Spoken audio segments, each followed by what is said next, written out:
I'm kind of glad they don't have infantry in this game, if I'm being honest. I think it would add a fun element of depth.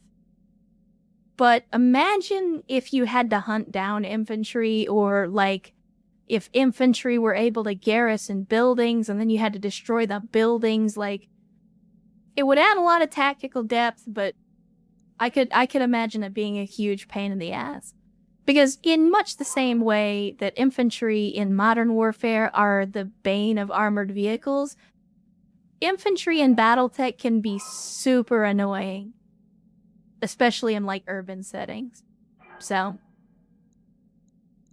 And battle armor is annoying enough on its own, under the right circumstances. Alright, well, let's fast forward a bit. Let the mech bay do its thing. We're spending almost $1 million a month now in expenses, so that's a little concerning. We are now officially down below 1 million C-bills. We are in the danger zone. So we have got to make some money. And unfortunately, we cannot afford to take another arena contract. Well, I mean, I guess we could if we knew we were going to win. But the one mech that we knew could basically win any engagement is now ripped in half in the mech bay. So I think we'll just have to do regular missions. But first we gotta fast forward so that the mechs can get complete. Job's done, Commander. Oh, alright. What do we got? Darius shows up at your door in the middle of the night. He looks worn to the bone. Commander, Sparrow has slipped into a coma. The medtechs don't expect him to survive the night. I'm obviously going to spend the $50K to try to save them. I'm not going to let them go without trying. We spend the $50K. That's bullshit, you snap at Darius. I'm going over there. Sparrow is too important to just write off like that. Commander, begins Darius before stopping himself. He follows you as you stalk over to the med bay, where you yell at the medtechs, yell at Sparrow, and generally clarify that death is not an option. The stressed medtechs scurry around trying every risky solution they can think of. A few hours after you arrive, their vital signs improve markedly. Just as exhausted as the med bay staff, you allow Darius to shoo you off to rest. Another battle won.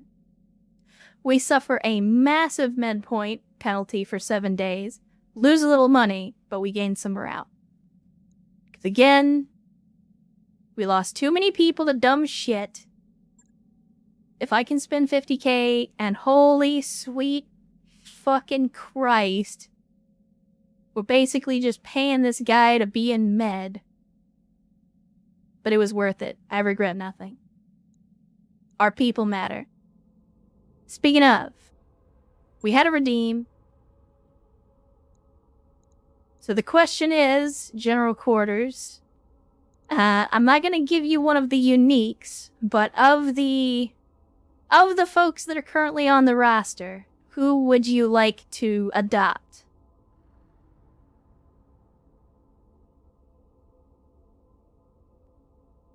Just for clarity, we have, yeah, we could sell some gear. For clarity, we have Bigfoot, who's our battle armor pilot. We got Bolo. Well, you can't rename Bolo. We got Brick, who is our Treb pilot. We got Carrick running a artillery vehicle. We have Ozark, who's our Panther sniper. Quagmire, who's a backup vehicle pilot. Sundance, who is mostly a brawler. So who are you adopting? I mean, I guess you could adopt Sparrow if you want to just be on the payroll but accomplish nothing. I mean, I've said before, like, if somebody was gonna pay me $50K a month to just lay in a bed, yeah, I'm good with that, sure. I'd catch them on my stories. Brawler or long range? Okay, well then I think Sundance is the right pick for you. Sundance is currently in our AC-20 Hunchy that we just made some upgrades to. Let's see. Hey, we can do spaces. We can do spaces, but I can't spell quarters, apparently. Alright, there we go. Gerald Quarters, welcome to the tea. Now, we need to get stuck in, and we need to make some damn money. So, let's see what kind of contracts we have. We got Absent Witness, which is a blackout mission. I like the payout on this. 23 salvage is good picks. We got a battle in the Badlands. And this one's gonna be intermediate difficulty, it looks like. Tell you what, I think I'm gonna make an executive decision here, and just because the salvage is so high on this one, I think we'll do this one. Again, with it being a blackout, we could potentially run into anything. But if we get some decent salvage off this, we can turn our financial situation around pretty quickly. So, let's load up our normal Lance comp. And it's gonna gripe at us because the Disco Inferno is not ready to field. We already knew that. Erst, take a seat on the bench. And in the meantime, Y is... Oh, right. Here we go. And then we will... LBT or LTV, we'll do the Ballista, we'll do the Hetzer, because Hetzer's gonna Hetz. And we will stick in the new Panther. And I think... Let's see, who is gonna take out the Panther? Oh, that's right. That's right. Gravelion wanted an upgrade to a mech.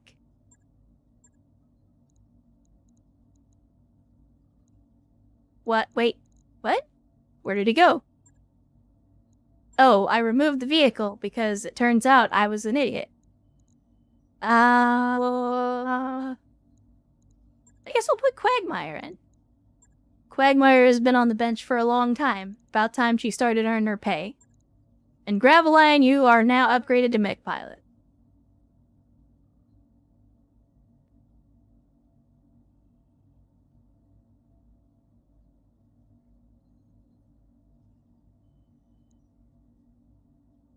Here we go. Everybody cross your fingers. Let's hope for some really good salvage.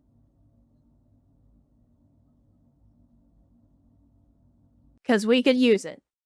Like, I don't even care if it's good salvage for us. I just want, like, a bunch of mech salvage so that we can sell it and make some money. And we're basically fighting pirates, so I'm not expecting the salvage to be very good, regardless. You keep hoping for that hatchet, man. We're gonna find it one day. I don't think it's gonna be today, but someday.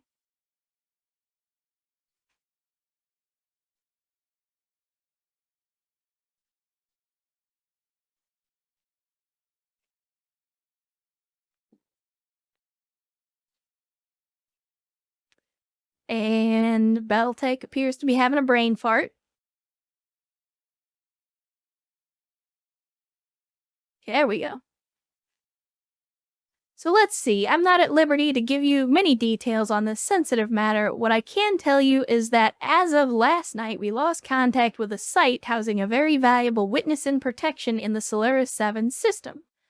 If this has anything to do with the reason for protection, I'd expect Circinian groups to be involved. Get there and figure out what's going on.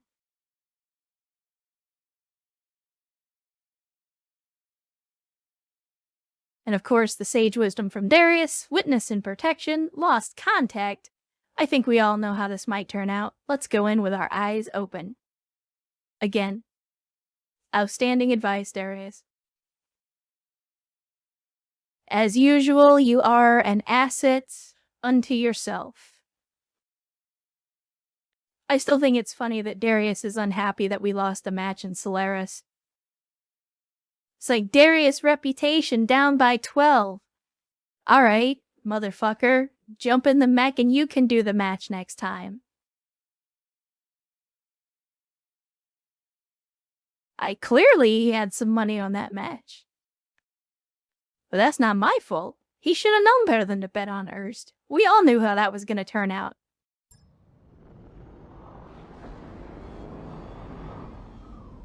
Command interface. That's right, I said it. Fight me. Oh, wow. I don't think I've seen this map before. This is actually pretty cool. It's like a farm or something.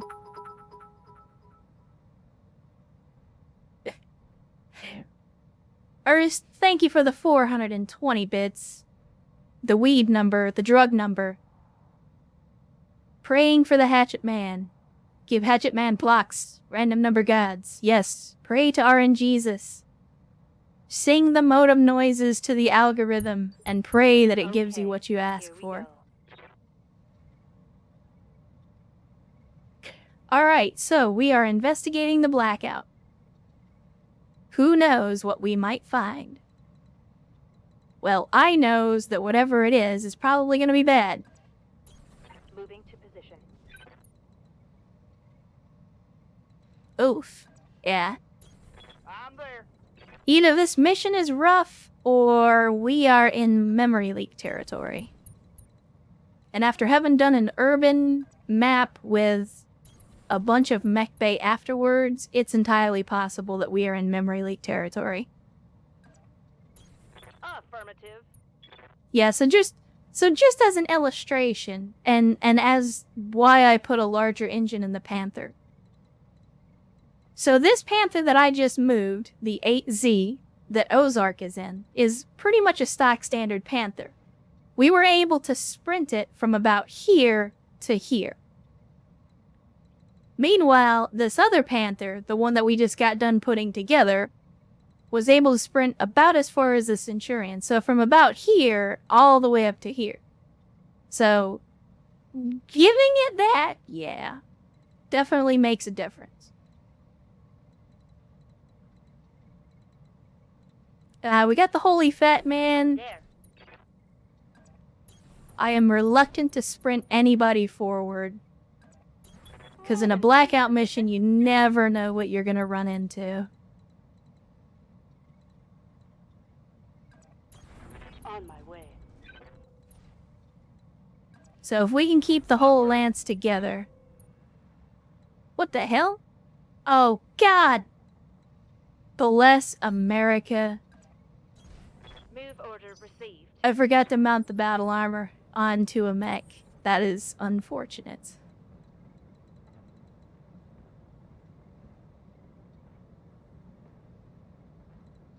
I guess we'll fall back to Centurion for now. I'm rolling. I got you. We'll go. Roger that.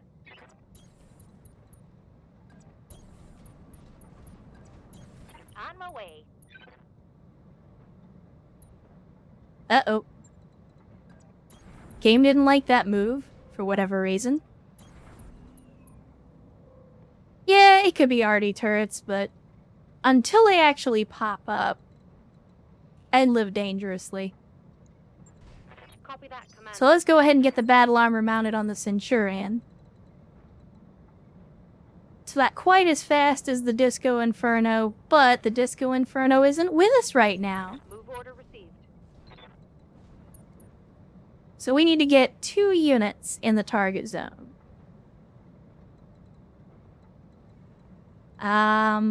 Let's see, where is the rest of the map? It seems like the map moves out in this direction. So... I guess I'll move up Graveline here so he can do his job as a scout. Rex, go ahead and run in there. You're in a heavy mech. So, if anybody's gonna be able to take some hits, it'll be you. Alright, let's see what we got. Enemy contact.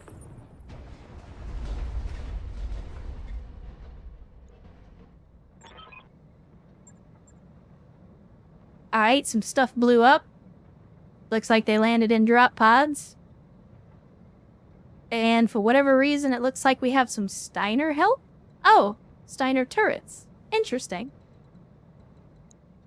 Well, this is not the engagement that I was expecting. However, we can definitely make do. So what are we dealing with here? We got a rifleman. Holy shit. Alright. We got a commando, which that'll be easy pickings. And then we got a, what is this? A Jenner? Okay, so obviously the real threat is going to be the rifleman. And in case you forgot, we already have 1 or 2 parts for a rifleman in storage. Alright, Ghost, well, it was glad to have you. Hopefully you enjoyed while you were working. And we might be streaming when you get home. Depends on how long it takes you to get there, so... we will probably finish this mission out, and at the rate things are going, it'll probably be a little bit of a lengthy one. So hopefully we see you again before the evening's over. If not, enjoy your weekend. But yeah, Inferno RL20s. Just out seeing that, yeah, we might need to focus that boy down. Unfortunately, because they have spawn protection, I don't think we can melee them yet. But... I'll tell you what we can do. They may have 8 evasion, but we can line up and put the hurt on them. So this is the PPC Panther, which is good. I think we fall back. Try and get a little elevation on this hilltop. I don't like the way that's working. So let's do this instead. And we got the Holy Fat Man, which we need to immediately get out of trouble. Even if that means turning our back to the enemy. We got the Hunchback. We're not going to be able to take shots, because again, they just landed. But I can put the Hunchback right here, and we're going to give them a little bit of a bad time as soon as they're able to start taking fire. We'll move back the Ballista. LTV, because it's so fast, we can like run up here, get some elevation right away. Hits are gonna hits. Put you in the middle.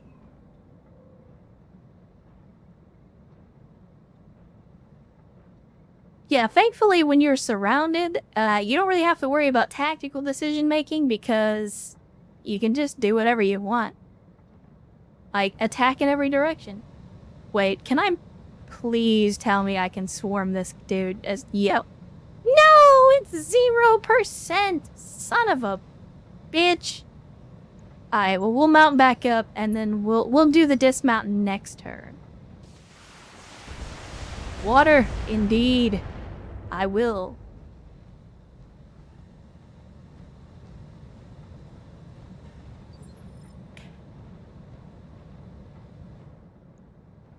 Alright. Now, and this is probably a bad decision because the turrets are going to continue to shoot at this stuff. So our battle armor may take some friendly fire. I hope that the AI is smart enough to not shoot at this Jenner because we are about to swarm it. Did we get the mount? We did. Outstanding.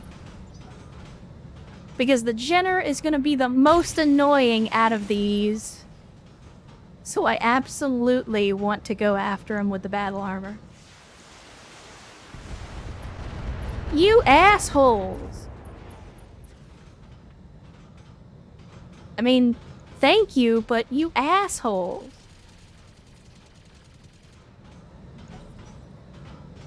Also, if you think that the game is chopping, it's not just you, the game is chopping.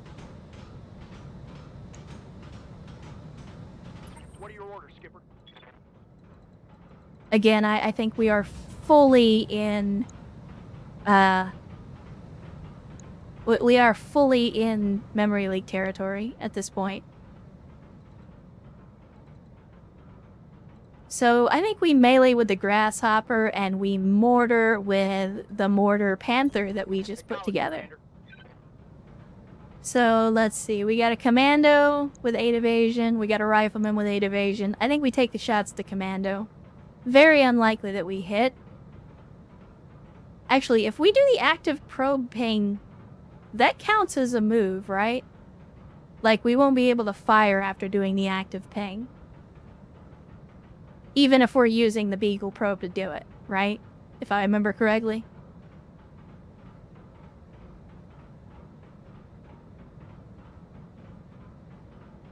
Fuck it, we will just shoot. If we go with guided, yeah, that's not gonna be enough. So, we'll just go with some regular shots. Hopefully the AoE damage will do something for us.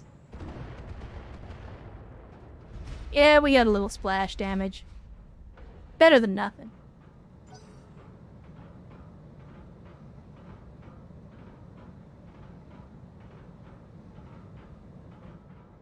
And now the game needs to think very, very hard. Well, sounds like the Jenner's taking a dirt nap. I'm listening. Which, of course, he loved to see it. How the Jenner still has 8 evasion while having taken that dirt nap is beyond me. But because it's on the ground, we can absolutely take the shot with no accuracy penalty. So, one arm is already gone. I'm going to assume that the Inferno rocket launchers are on the other arm, so I will focus on that arm.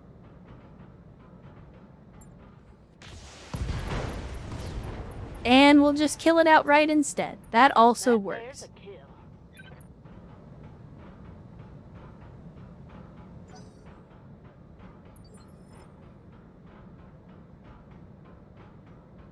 Standing by. Hello! In the Holy Fat Man with the Arrow 4s. Well, since our allies don't seem to give much of a shit about friendly fire, I guess I don't either. Enjoy Arrow 4.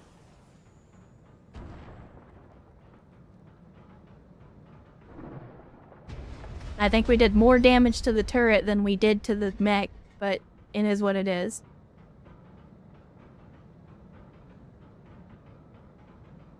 I regret nothing.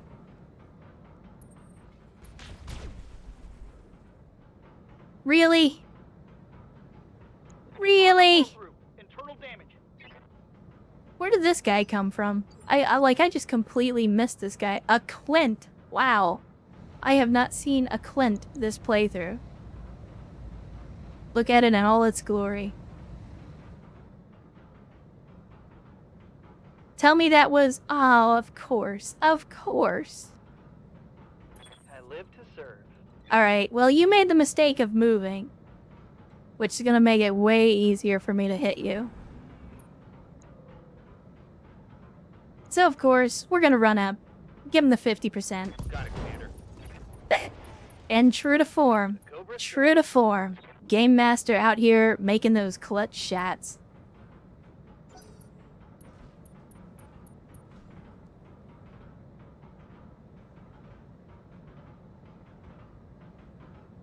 Just take that first shot and immediately swipe an arm off that dude. Why, yes, feel free to continue attacking turrets instead of my people. I will not complain at all. Commander.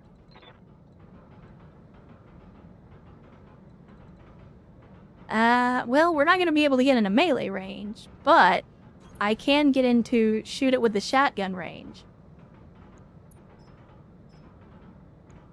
Which we will do. Giving him everything I've got.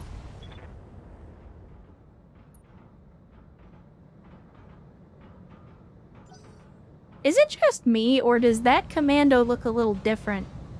Might just be the angle. I see here.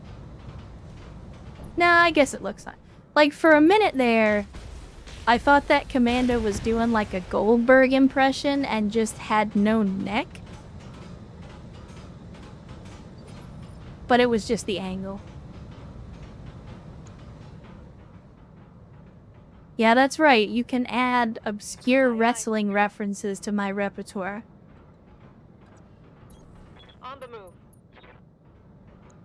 Alright, so everybody on the other team has moved. And the Clint basically has no evasion, so I think he's going to be our primary target. And we're going to give him the business with the base rocket launcher because that does better accuracy. So, yeah. Full alpha. As you do. And no more Clint. Tango down. You love to see it.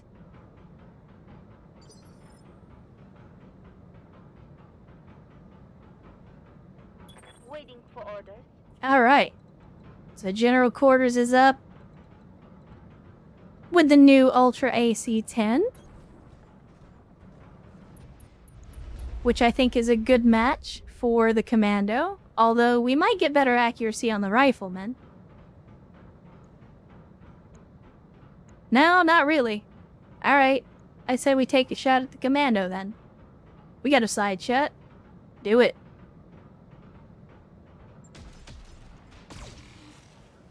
That's fair. I mean, if I had a choice between a Clint and a Panther, I would take the Panther every time. I was just excited to see a Clint because you don't really hardly ever see them.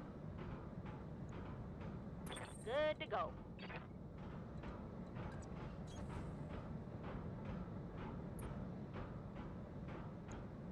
And let's see, we're gonna sniper artillery the shit out of this Rifleman and probably catch the Commando and the turret in the splash damage, but that's okay. And we've already exposed the structure in the first shot. Outstanding. Commander. Artillery putting in that work this mission. We got a side shot with a PPC and SRMs with the LTV, so of course we're gonna take that too. Giving them everything I've got. And you missed. You missed. Ah. That's what I get. That's what I get for putting in the scab. But hey, guess what? It's melee time. It's melee time with the Saturday Night Fever. And normally I wouldn't do this. Because I don't get to shoot. However, this is a 70-ton mech versus a Commando. I'm gonna charge. You got it. Because I enjoy the idea of exactly that. Bullying the shit out of a Commando with a heavy mech.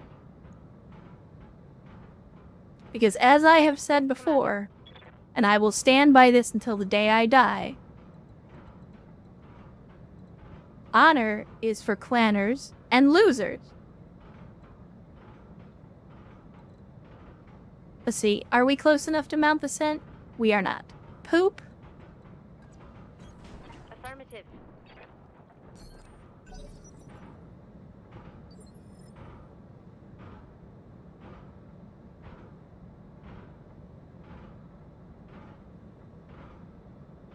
Confirm.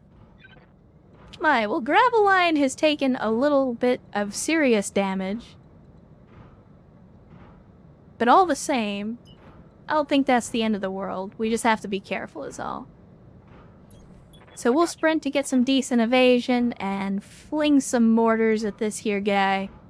Let's see if the guided does any better. Not really. That's actually kind of disappointing.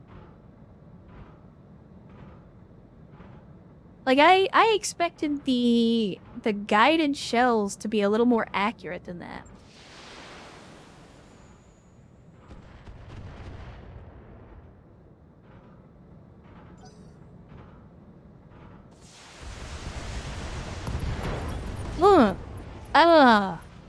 Oh, yeah.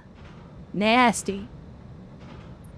Blind bargain, indeed. We are stomping in the Murderbot universe. And in fact, you just missed us stomping a light mech with a heavy mech. It was glorious. Alright, well, we're off to another settlement, but in this case, we have the advantage of a ridgeline that will definitely work in our favor. Commander. Unfortunately, we got some very slow mechs, so it might take some time for us to get into position.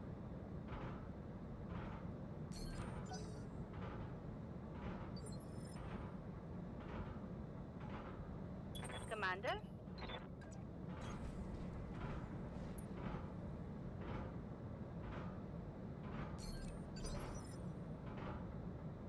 Yeah, we might have our work cut out for us here, but No shooting, just running. I think it's worth it. Now let's see. Oh no, we're gonna have to go the other way. See, and this is why it's important to pay attention to I can words. It's important to pay attention to topography, because if you don't, you won't notice things like, oh yeah, this road doesn't actually ever give you the option to get up on top of the ridgeline.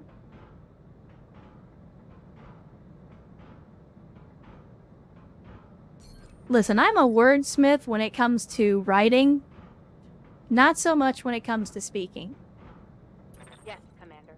I do my best.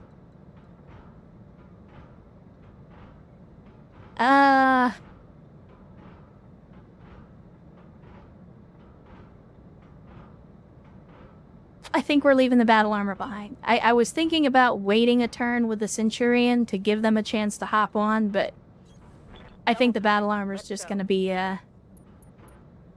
sitting this one out, unfortunately.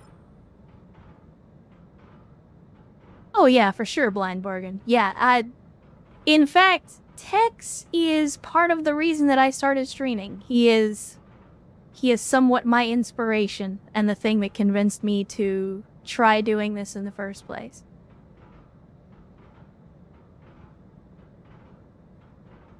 Tex is good people. As a matter of fact, this is a perfect opportunity. For those of you that don't know, and I'm pretty sure everybody in this channel knows who Tex is, but there you go. In case you don't know, in case you hear us talking about Tex all the time and have no idea what the hell we're talking about.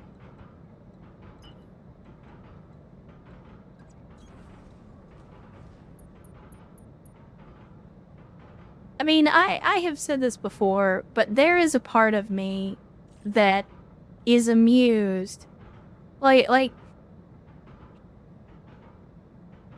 So I appreciate when he talks about things like the SLDF and its hilarious expenditure of funds and things like that.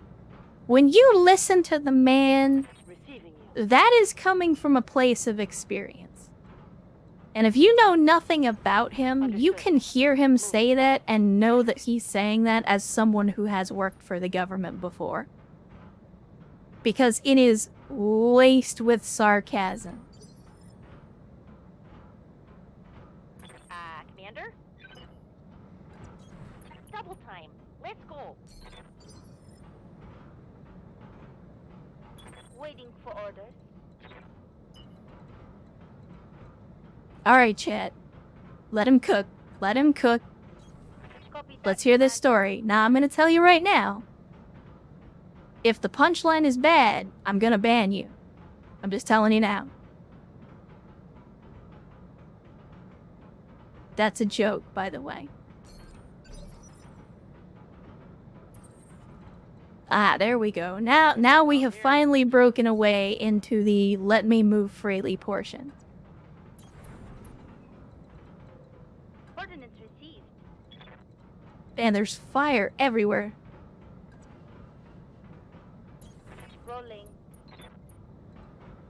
I mean, I think that's fair for anybody. I mean, apparently Coordinates received. there are people that just like to listen to me talk, which that's a weird feeling. Like, it's not necessarily an uncomfortable feeling, it's just a strange feeling to know that people find it soothing to just listen to the sound of your voice. It's a difficult feeling to describe. Acknowledged. So the thing that I say, and I appreciate Tex and what he's done for BattleTech, because even though Catalyst Game Labs seems to not be terribly fond of him, like, Tex has probably done more to keep the BattleTech brand alive in the last 10 years than almost any other channel out there. Like, yeah, BattleTech was still a thing and people were still into it. It still had its fans. But it is not an exaggeration to say that Tex and his videos kind of revitalized interest Copy that. in the franchise. Like, the success that we're seeing now for BattleTech is not entirely thanks to Tex, but he had a big part in it. I'm there. And of course he did that by, you know, presenting it in a factual but also slightly comedic way. You know, it was easily digestible 10 to 20 minute videos at first that just kind of gave you the rundown, and people said, oh, this is actually interesting. There's a lot of lore here. And ultimately, at the end of the day, and I don't know if I should share this story, but I have heard that the entire reason that Tex Talks BattleTech even exists is because Tex was having a discussion with a friend about lore in sci-fi settings, and the friend in question argued that BattleTech didn't have as deep a lore as, like, Warhammer and Star Wars. And so, as basically a hold my beer moment, Tex said, Aye, aye. I'll show you, some bitch, and then proceeded to make the first Tex Talks BattleTech video. Which, again, if that story is true, and I have no reason to think that it's not, I cannot think of a more in-character thing. I cannot think of a more in-character reason for someone to start up a series like that.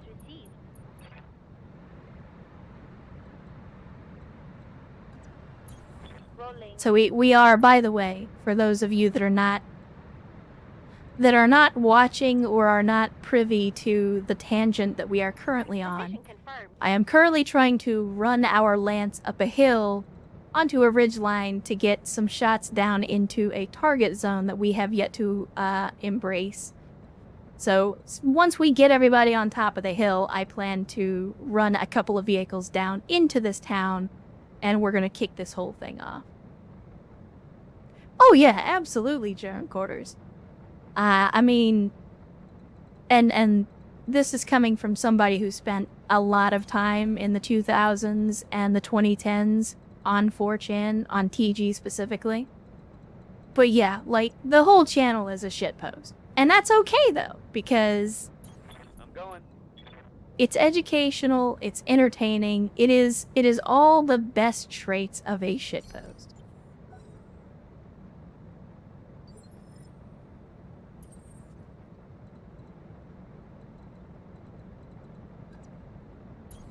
Acknowledged. And I don't think enough people appreciate exactly what that brings to the table.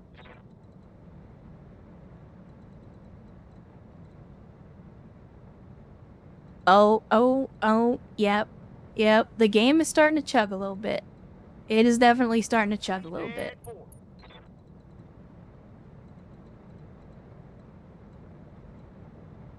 Oh, I'm right there with you, Blind. I don't get me wrong, I like tabletop RPGs and stuff, and I've played them for a very long time, but of late, I find myself just more interested in the lore and absorbing what goes on in the setting rather than, you know, actually being into the game itself. Like, I haven't played a game of 40k in almost a decade, but I still love the lore. I still keep up with it. I still occasionally buy and paint miniatures for it. Same with BattleTech. Like, I don't play BattleTech on tabletop anymore, but I love the lore. Some of the lore, anyway.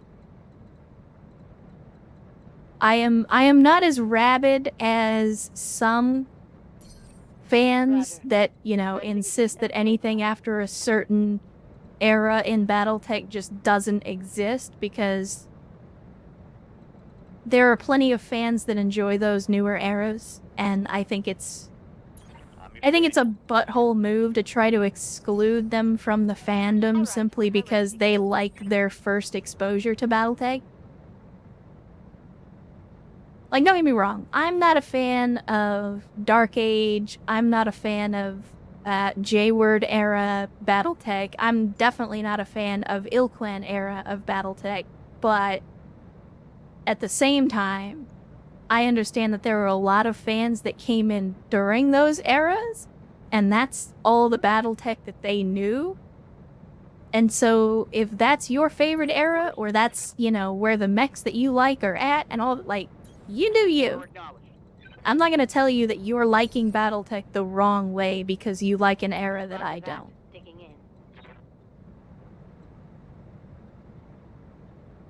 Well, see, there you go, Mine.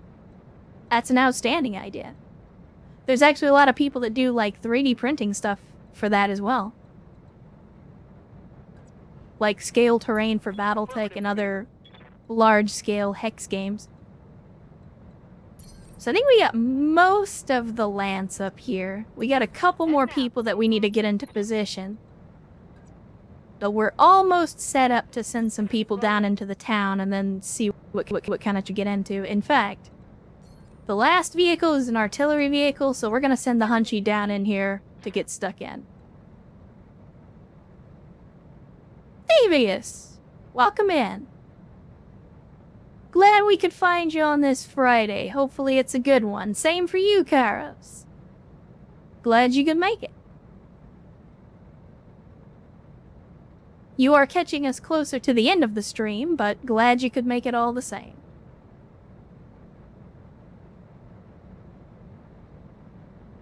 See, I love that people still call the Imperial Guard because, look, I don't give a shit what GW tries to rebrand it as so that they can copyright the name.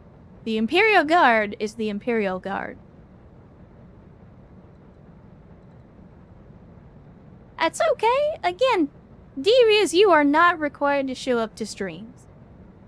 But if you're curious, I usually post on Twitter, and apparently now I'm posting on the BTA Discord as well in the stream channel, so I just don't ping anybody when I update that. I just, you know, put it in there so everybody knows.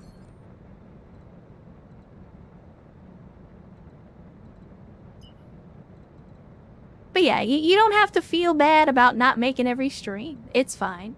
And don't forget, the VODs will be there. And eventually they'll go up on the YouTubes as well, so even if you missed parts, you'll always be able to catch up. Roger that. Anyway, what was I doing? Oh, right, we were gonna start this fight. We're gonna start this fight. Because that's how you do. Moving to position. Uh-oh. Oh, right. The battle armor. The battle armor that's gonna be sitting this fight out for the most part.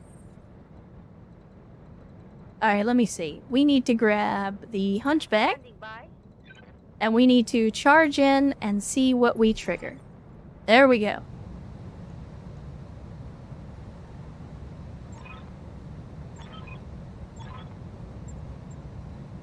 And okay, buildings explode, and that's probably gonna be some mechs inside.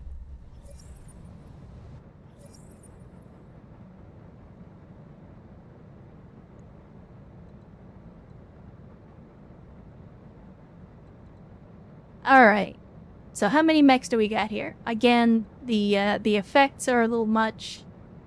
We got a Merlin. Okay, I wouldn't turn my nose up at a Merlin. We got a Griffin, again, would be an outstanding, and then we got a frickin' urban mech, but it's got a thumper, so still gotta be careful. But thankfully, we anticipated this, and they're gonna have a bad time.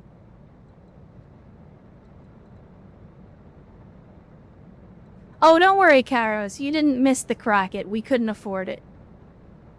We still have it. We just haven't used it yet. I'm sorry? Oh, they got spawn protection, so I can't shoot at them. God damn it. Yep. Well, then let's just brace everybody. Venting heat. Roger that. Bracing for impact. Next warriors. Alright, there we go. Now we should be able to shoot at the enemy.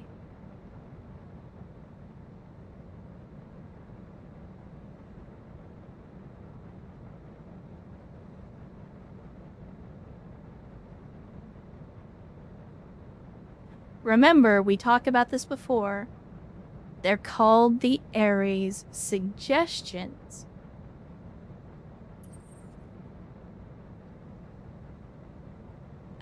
You know what? Maybe we just... It's probably gonna get us some damage, but I'm gonna reserve to 1. We'll let these 3 jokers do their thing, and then we'll fight back.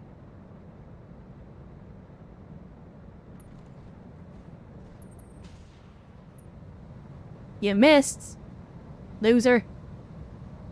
Well, that's not true. We took some splash damage.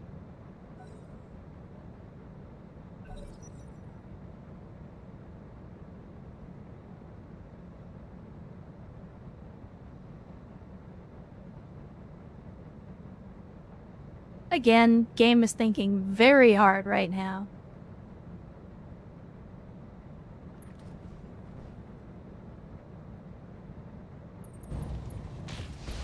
I mean, I know it might be a little too much to ask, but if we could take home a Griffin and a Dervish, I'm sorry, a Merlin, I would count this as probably the greatest win we've ever had.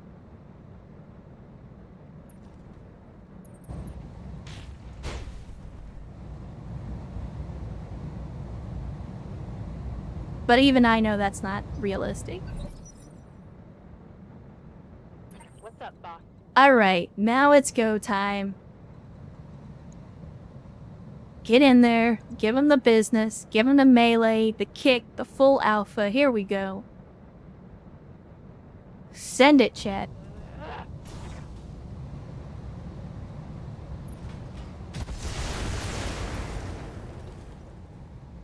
Didn't even breach the armor. That's impressive.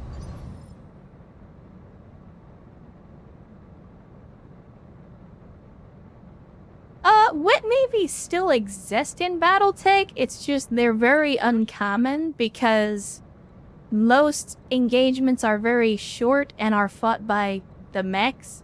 And so wet navies very rarely have any... It's not that they're useless, it's just they don't have much bearing on those types of engagements.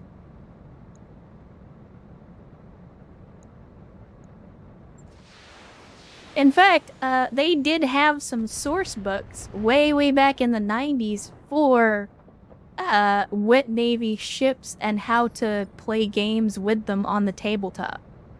I don't know if they still keep up with those rules. They may not support them anymore, but at one time there were actual rules and mechanics in the BattleTech tabletop game for you to use them.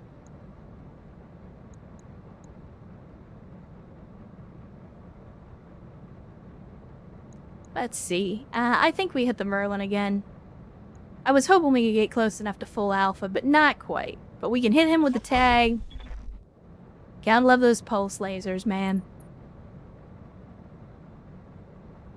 And the tag is just gonna make it hurt that much more. Awaiting orders. So we got Brick in the Treb. We're not even gonna move. We're just gonna stand and deliver.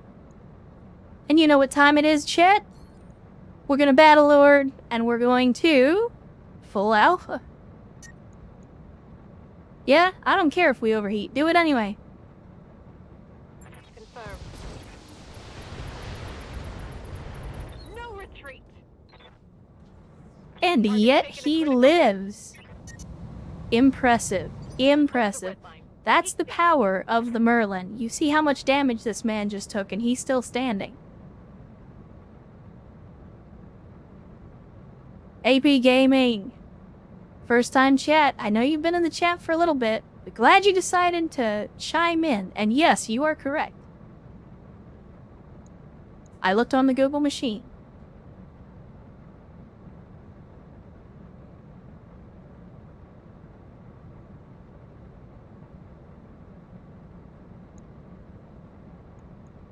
Let's see. Ozark, our sniper. Again, we will move you up into an elevated position.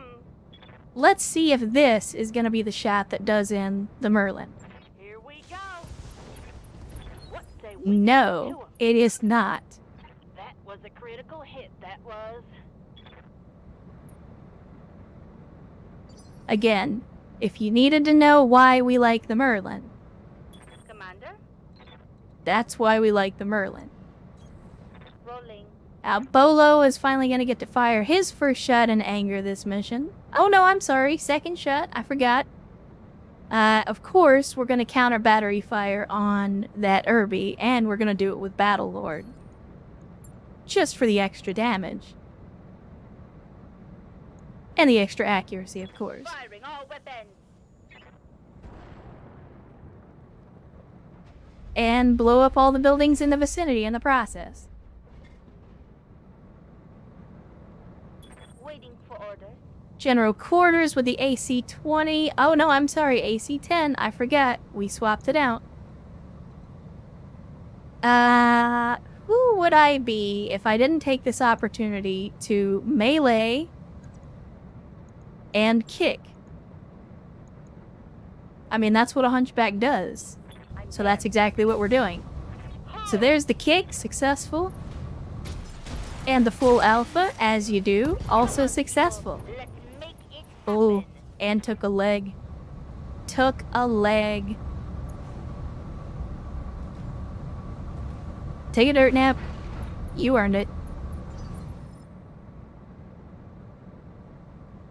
So if we're very, very careful, we might be able to get full salvage on that boy. We will intensify firepower because we're pulling out all the active abilities.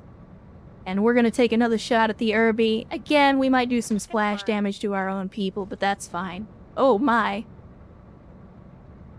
Well, that was an 85% chance, and we whiffed that big time. You're damn right, Tencat. If you aren't punching, kicking, and shooting with your hunchback at point-blank range, then are you even hunching correctly? I mean, we all know the answer is no. What's up, boss? Let's see, Quagmire with our hover tank is taking a little bit of damage, but it's not the end of the world. Let's see what we can do in terms of maneuverability. Try and get some evasion built up and take a shot at the Griffin, which is currently on his back.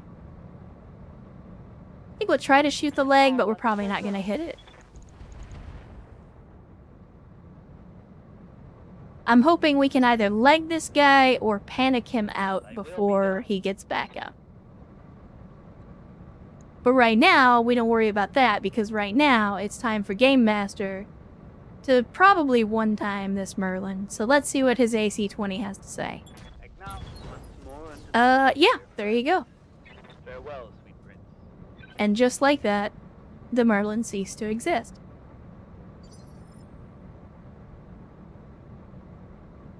Thankfully, we did get 3 salvageable parts. So, if we choose to... I'm not worried about base turrets. Yeah, this is the muscle wizard moment. I cast Fist. Oh! But yeah, it took an AC-20 to a punctured torso to bring that Merlin down. Holding. Maybe that's why they call it Merlin, because it seems like magic how much damage they can take. I'm receiving you. We actually need to move our battle armor because it's about to catch on fire.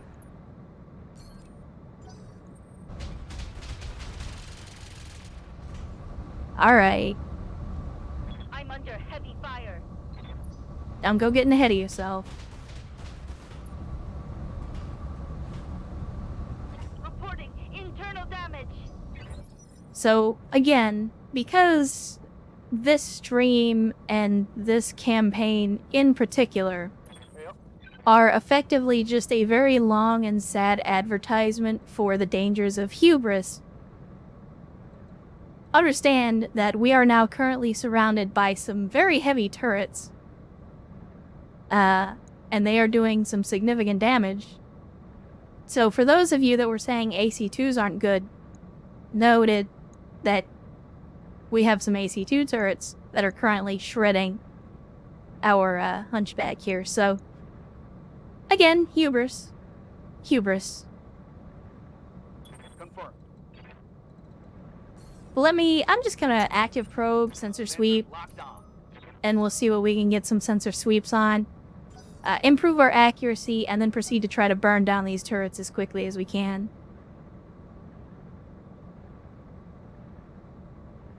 Because there's still absolutely a potential.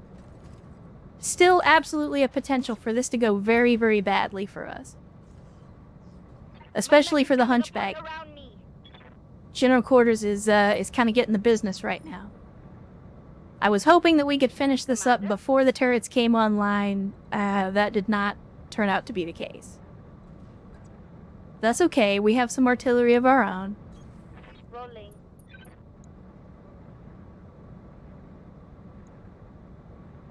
All weapons are go. And of course the sniper turret is gonna be the first target because,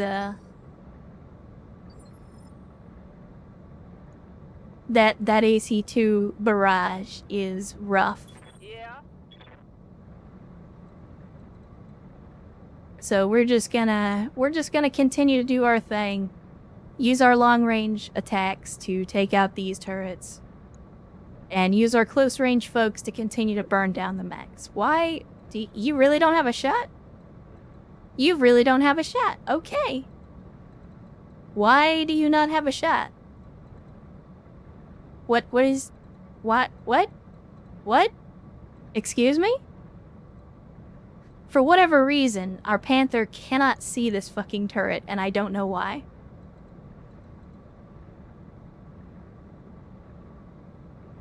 I guess we'll have to move down the hill a little bit. I'm not comfortable with that, but it'll be alright. Here goes. Alright, that's one turret out of the way. I say we give him what for.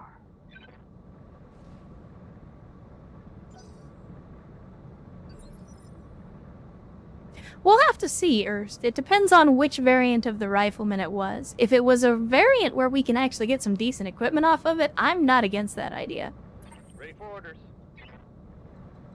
Alright, so again, Game Master, we'll roll him up here. Let's take a shot with this turret.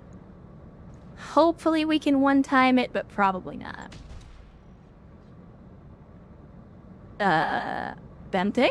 There we go. Yeah, again, I apologize. If it seems like the stream is chugging, it's not just you, it's actually the game.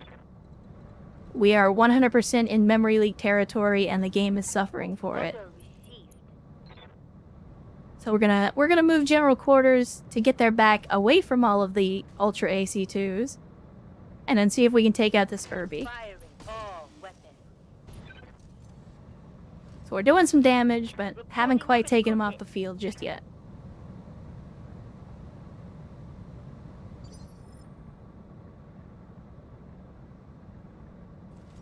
See, when I find really cool mechs like that, I'll put them in storage, even if I'm not gonna use them. Move order received. But I feel that pain. When you find something really cool and you're like, man, I really want to use this, but it doesn't fit with my lance comp.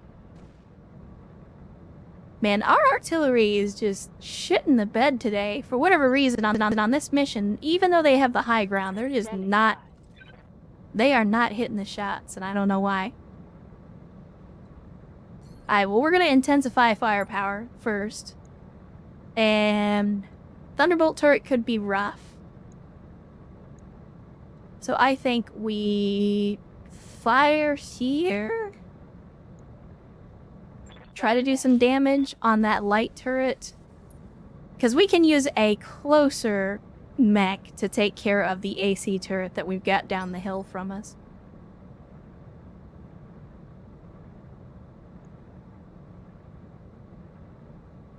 Commander. Let's see. I think the move is here. As much as I would like to salvage this griffin, we need to remove some threats from the field, so we're gonna give him a kick in the nuts and then the full alpha on top of it, and if he survives, we'll have that discussion. Well, that was absolutely the best outcome.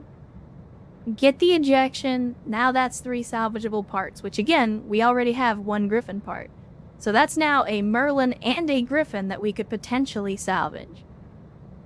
And Ghost, good to see you. Glad you could join us before we ended the stream. We're still in the second major mission of the day. Hopefully close to finishing it up. It's a blackout mission. Standing by. We're in the second half where we got ambushed for another time. I do wish we had multi-target, though. Who else is still able to take a turn? We're in initiative phase 6. Well, let's just full alpha this turret. Make sure we kill it. No, I don't want to melee it. I want to shoot it, please. Can you shoot the turret, please? No, not melee. Shoot. Attack. There you go. It's a waste of a lot of ammo, but I regret nothing. Firing on target. Come on, So that removes the make it AC happen. threat. One less target.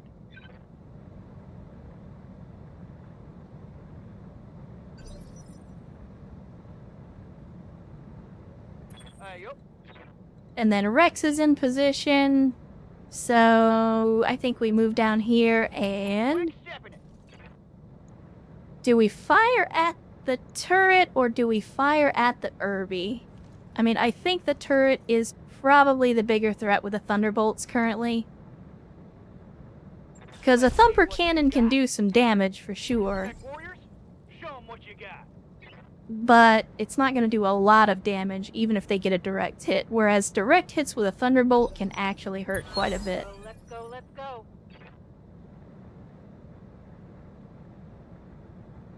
I'm here.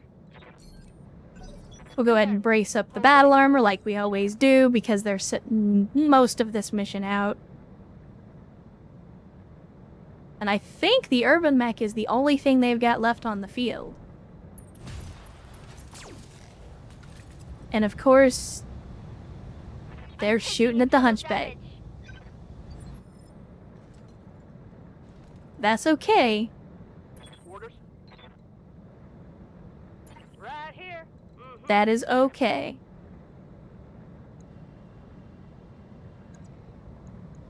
Nope, we're not gonna melee. We're not gonna melee with a Panther. That's not gonna end well for anyone involved. We will instead take the sniper shot. Firing everything. Oh, you're gonna get some now. And there goes the right arm, so now it no longer has artillery. We just need to finish things up.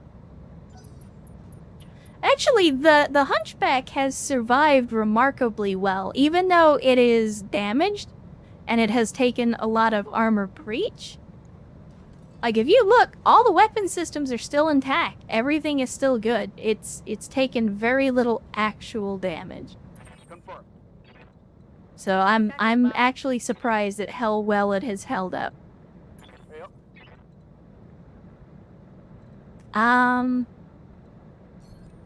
I think we'll fire the mortars. I mean, we might hit our own people, but it'll be alright. All weapons. Go. Now, are we gonna get the kill? Can we at least get a knockdown? No? Panic eject. Well, there you go. That is mission accomplished. Mission successful. Once again, key the victory music.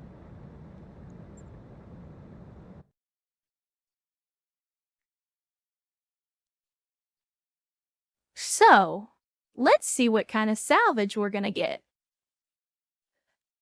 I mean, we already know it's going to be good, and thankfully we took max salvage on this mission, so that's going to be even better.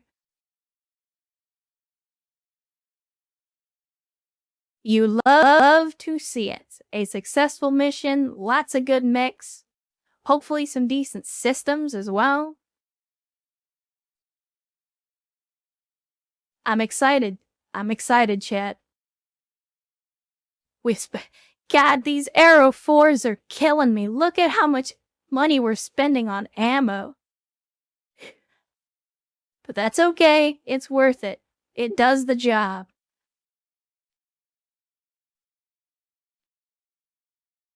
Alright, let's see. Let's see. We got experience all around. Let's double check on, yep, general quarters. Even though the hunchback got smacked around, general quarters made it out without a scratch. You love to see it. I love it when everybody can make it home without spending any time in med bay. So we got 5 picks. Again, we went for max salvage on this. So theoretically, let's open up storage here.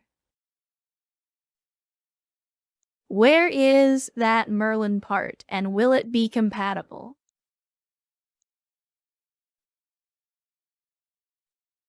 Oh no!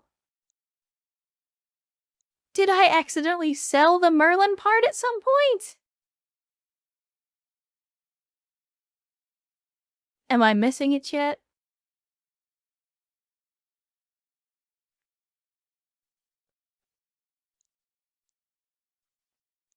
Shit, I think I may have accidentally sold the one Merlin part that we had. Son of a bitch. Alright, well, do we still have the Griffin part at least? Was I a dumbass and sold that too? No, we still have one Griffin part. Okay. So, we can definitely take the 3 Griffin parts, and we know we'll be able to build a Griffin. That's good, at least. Now, let's have a look at the equipment, just to make sure there's not anything that we have to have. An ERP PC is tempting, but no. I was hoping we might find like a Guardian ECM or an XL engine, but it does not look like that's going to be the case.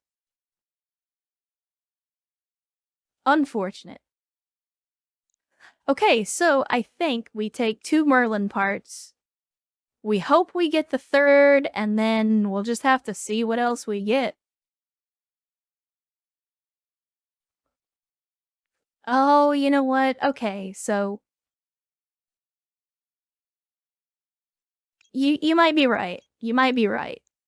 I think it's better to focus on weapon systems that we can use right away, and we already know that the improved binary lasers are really good. We are running several laser boats in this lance, and these could improve our damage output quite a bit. The Ultra AC2s, while I would like them for a Panther, I think we are slowly reaching the point where the Panther is not going to be as useful for us. It's useful now because we don't have any substitutes, but like, for example, we're getting ourselves a Griffin at this point. And if we continue down that road, we're going to start tonning up. We're going to start upping our tonnage. So I don't think we want to invest too much more time, effort, or money into the Panthers. They're doing well, but we do need to look at potentially replacing them in the future soon. So I think the binary lasers are a good pick. The ERP PC is a good pick.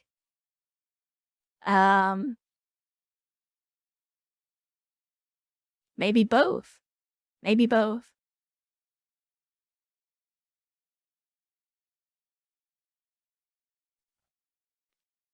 Yeah, I think the improved binaries are the way to go.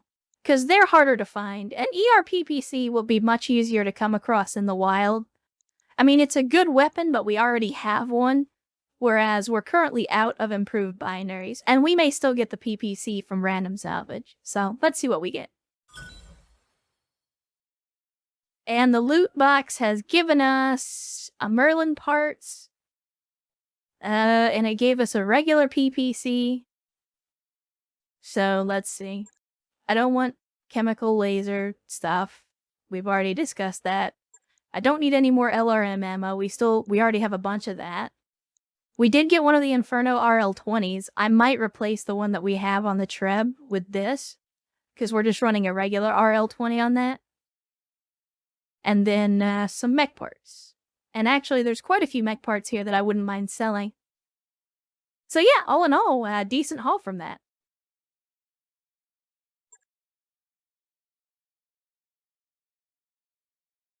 Decent haul.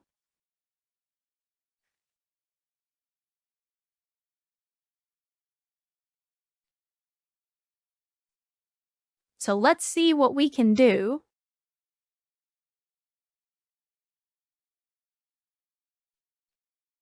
Oh no, if there was a chem laser in there that I missed, I'll sell it eventually.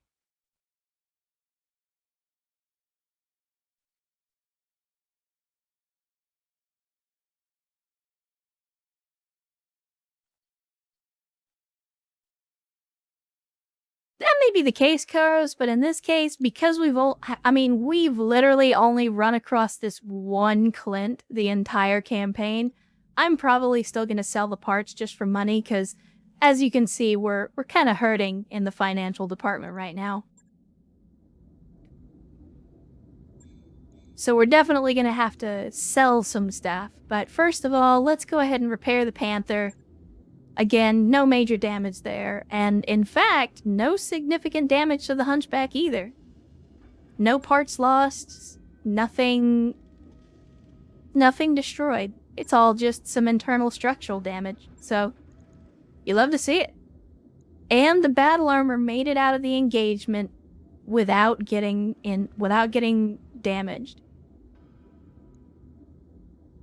Yeah, the general consensus with a lot of folks is like, chem lasers do a little bit less damage, but they produce less heat. I personally don't like them because they use ammo. And to me, the #1 advantage to energy weapons is that they don't have ammunition. And so by making them use ammunition, to me, that immediately invalidates the main reason to keep them. And again, some people disagree. Some people swear by them. I personally do not like them. But let's go ahead and scrap all of these parts that we don't need. That's weird. So we have an Urban Mech 100 PT and an Urban Mech 100 PT, both the same model number. Oh, that's because... Yep. Because it turns out I was a dumbass the whole time. Because one of them is a completed mech, and the other one is a part. I don't think we need any more Panther parts. We already have 2. We don't need any more Panthers. We don't need the Jenner. I'm still keeping that one Raven part. I'm keeping the dream alive that someday we're gonna find the rest of the parts for a Raven. Someday. We'll go ahead and sell the Clint. What is this, an assassin? Yeah, we'll sell the assassin part. We'll sell the wyvern part. Let's see. The blackjack. This is not the Omni-Mech version. This is just the regular blackjack, so we'll sell those. We do now have 3 rifleman parts, though. So we got the 2PA and the 2PAB. If we can find one more rifleman part, we'll actually be able to put one together. We got some Centurion parts. I wouldn't mind having another one in the hold. Chameleon we can get rid of.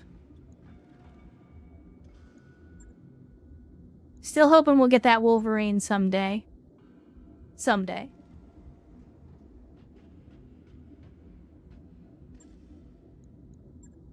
And we'll sell some APC parts. Not sure where we picked those up from, but don't really need them. You know what? Do we... Oh, no, because it's a different variant. I'll sell this Centurion part because we don't run into the 55-ton variant that much. But yeah, let's put together a Griffin. That mech is ready to fight, Commander.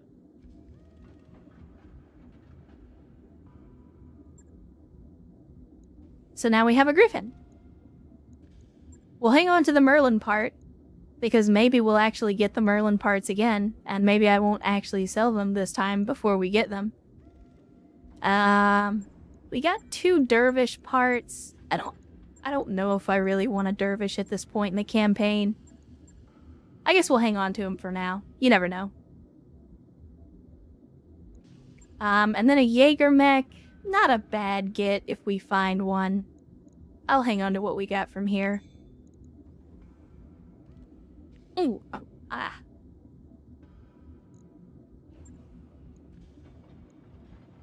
So yeah, we got a Griffin. And it's just a stock standard 1N Griffin, but it's nothing to sneeze at. Griffin's an outstanding mid-range medium mech, or heavy mech, I'm sorry. Or no, I think it counts as medium, right? Yeah, 55 ton. It's already got the PPC. We could swap that out. Let's see what we got here. Because we know we have the ER. Actually, we have 2 ER PPCs. Unfortunately, they're inner sphere ERs, so they're going to be running pretty hot on a Griffin, which by default runs hot anyway. Yeah, it's not great, but you can do some interesting stuff with it. And I do like that its quirk is rugged, which can be very helpful. It adds extra structure and stability, so it can make you a very good melee mech if you find the stuff to do what you need to do with it. I don't know if we'll do any Mech Lab heresy with the Griffin today, at least, but it's good to know that we have one and we can play around with it. Let's see what paint jobs we got for this thing.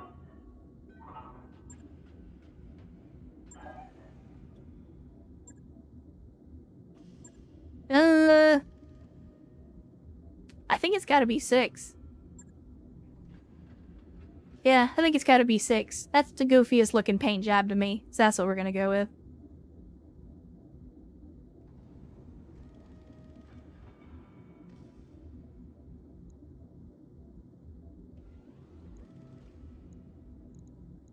Yeah, like I said, I guess it's kind of late, but we can fiddle with the Griffin a little bit.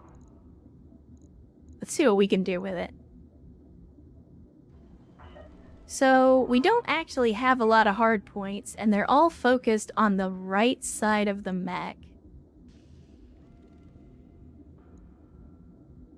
I don't mind Gravelion, it's fine.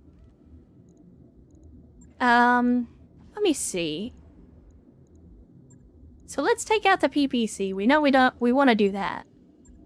And either we can focus on, because we get a couple of options here. Ideally, and this is the way we typically do it, is either we're going to focus on the missiles as the primary damage dealer and support with the energy weapons, or we focus on the energy weapons and we support with the missiles.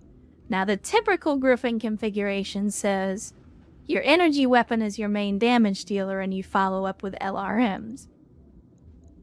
But depending on what we have in the missile department, I mean, we don't really have anything good in the missile department if I'm being perfectly honest.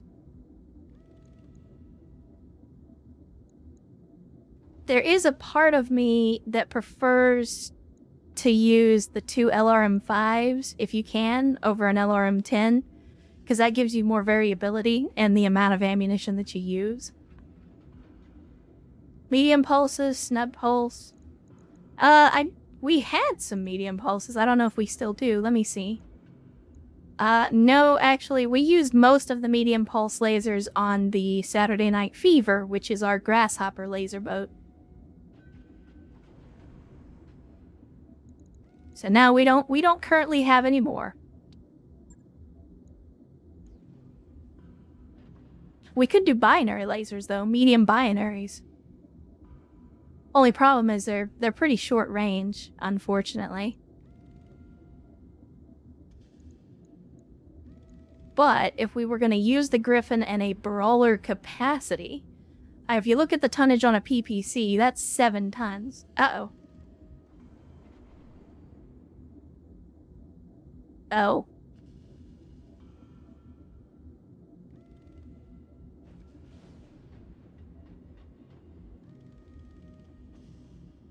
Let's do this.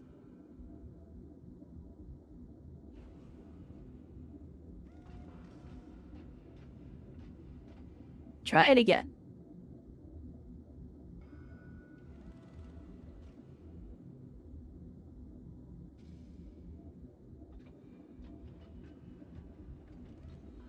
An error occurred. Why did an error occurred?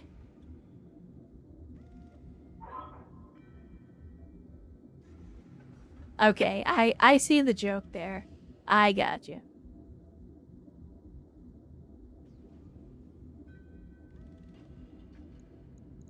So let's see, if we just strip this thing down to bare bones, take out all the weapon systems, and leave the rest of it the way it is. We got 14 tons in total that we can play with. Now we've got 3 energy hardpoints and 3 missile hardpoints.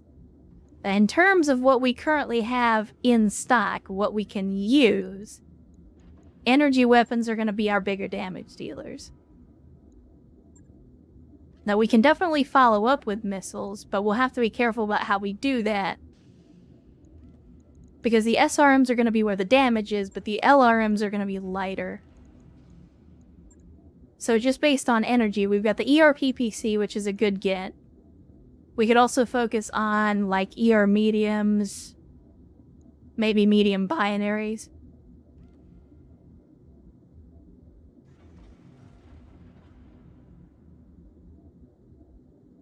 And that might actually help with the heat as well.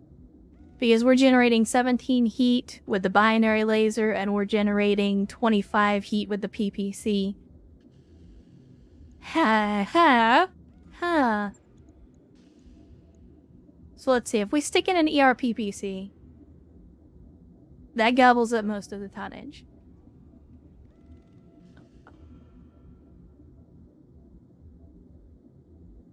And then that kind of relegates us to shorter or longer range engagements. On the other hand, we could go snub PPC, so we still get some of that damage from the energy. Alright.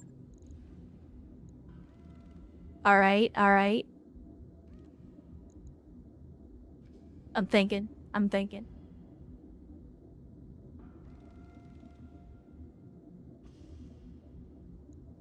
Let's see. The snub is shorter maximum range. So the maximum range and the optimal both become 390. But it loses the minimum range that the typical PPC has. Technically, the ER PPC also solves that problem because the ER doesn't have a minimum range either. But the snub nose also weighs less. So it does less damage, but it weighs less too. Where the ER PPC is 7 tons, the snub is only 6.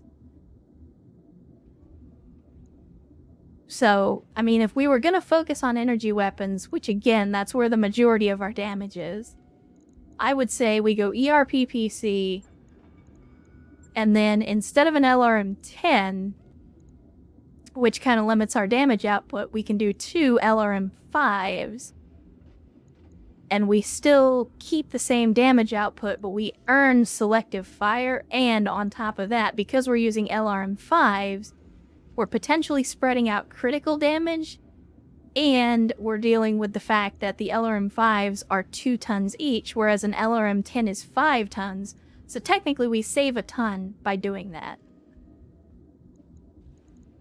And then we can put the ammo back in.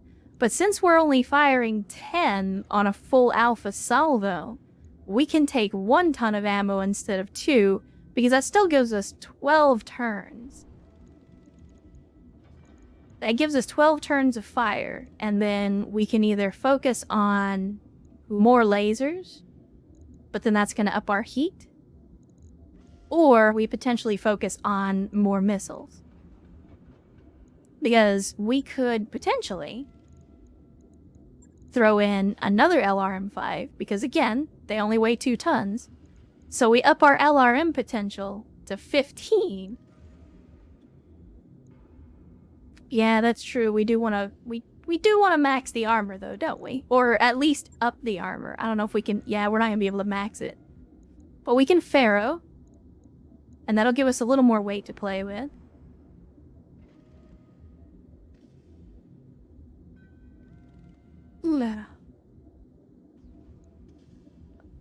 So let's see. Well, the problem with going with a diverse missile load is we don't actually have a lot of LRM ammo. Now, we do have some. But, like, we have streaks, but we have no launchers. We have some follow the leader missiles, which aren't terrible. And it's weird, too, because okay, so help me with this, chat, in case I'm missing it. Follow the leader is basically streak ammo without requiring a streak launcher, isn't it? Or am I misunderstanding how it works? Because according to the description, follow the leader says they either all hit or they all miss. Which is exactly how streaks work.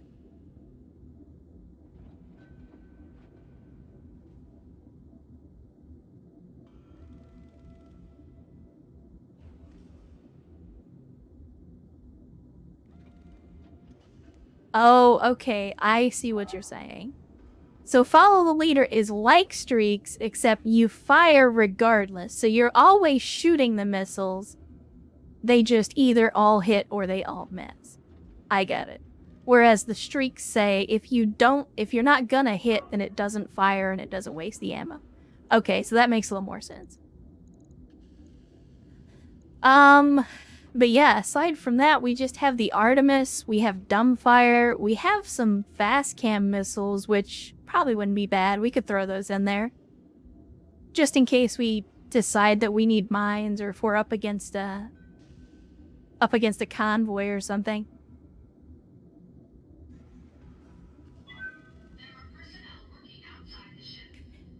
Then again, rather than upping our ammo and trying to put different types of ammo in there, because we don't really, like, we don't have any types of ammo right now that are super interesting, but it might not be a bad idea to put in some Artemis ammo instead, because I think we have the guidance system for it. Yeah, we do. Oh no, but we would need 2, right? Maybe not. What's the issue? Overweight. Well, that's easy enough to fix.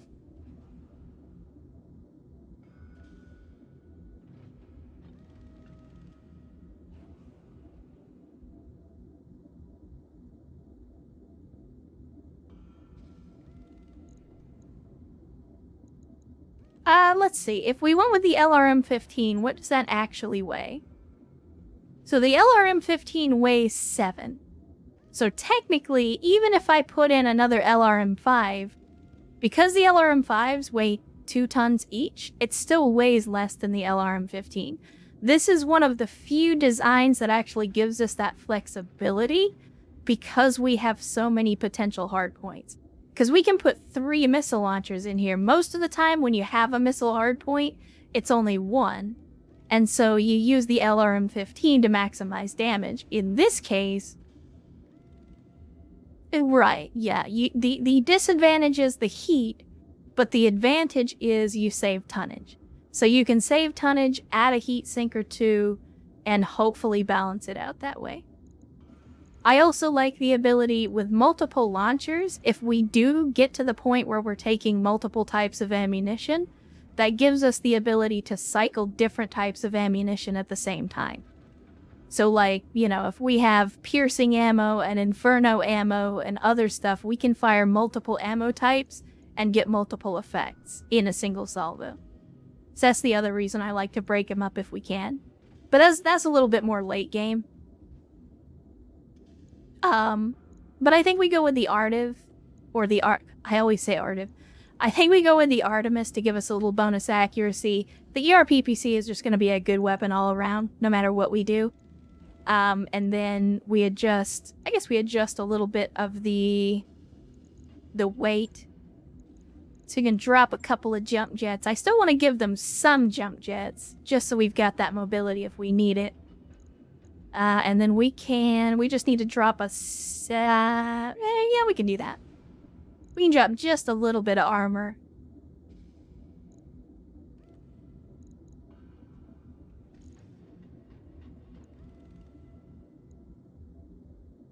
There we go.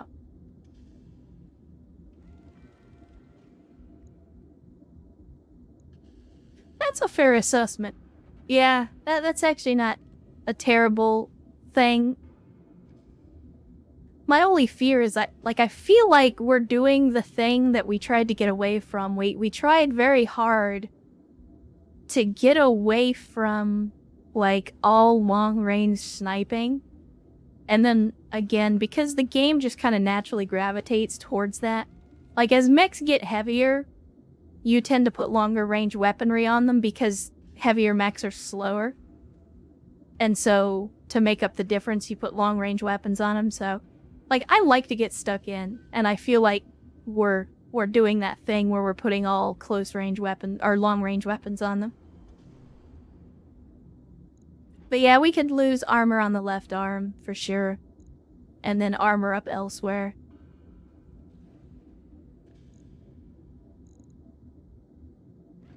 Go ahead and put the rear armor up, since we always seem to be getting shot in the back. You can do that.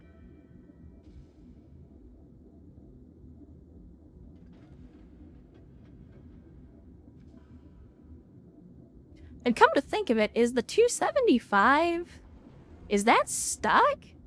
It is. I wonder.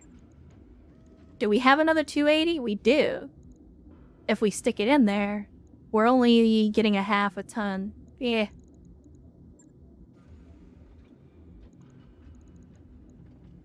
So I guess the question is, do we go with what we got, which is mostly a stock standard Griffin? We haven't changed that much. We've swapped out some of the launchers, put in Artemis, given it an ERPPC, but otherwise, it's just got some more armor. Do we go with this? Or, alternately, do we go with a close range assault? Do we go with short range missiles?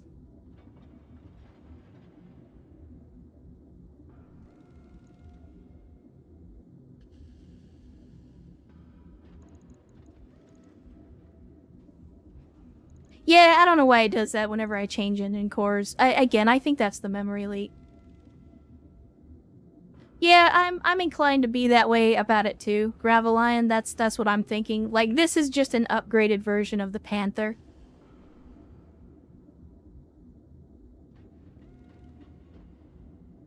Then again, I just had a thought.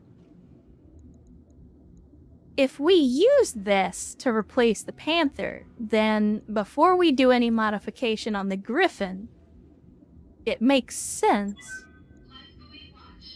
to then store the Panther, and this is the energy one. Yeah, let's double check. But we have a lot of parts in the Panther, like for example the MML, that we could swap out. The PPC capacitor as another example. Like, we could take these parts and move them into other mechs, and just put the Panther in storage. So yeah, I think we store the Panther. If we're gonna I can words.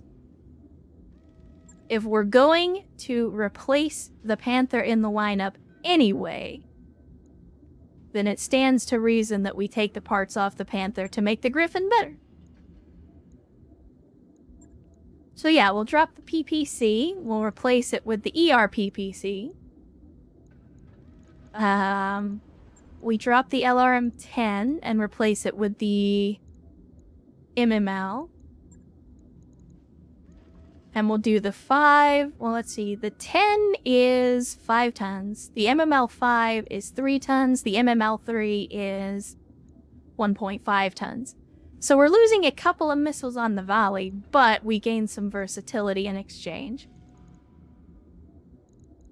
And we go long-range missiles. We'll put in the 1 ton of short range just because. Just in case we end up in close range.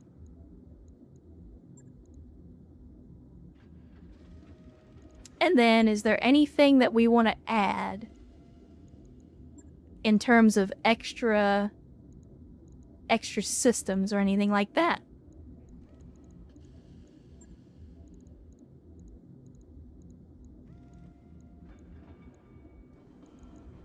I mean, with the extra weight, we could go with the 280 engine.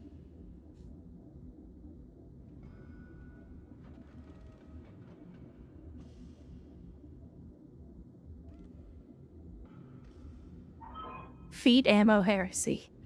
That's fair. But if I was gonna lose a part, I'd rather lose the foot. Although I guess with the Griffin, we could put the ammo in the arm. But the arms are more likely to get hit.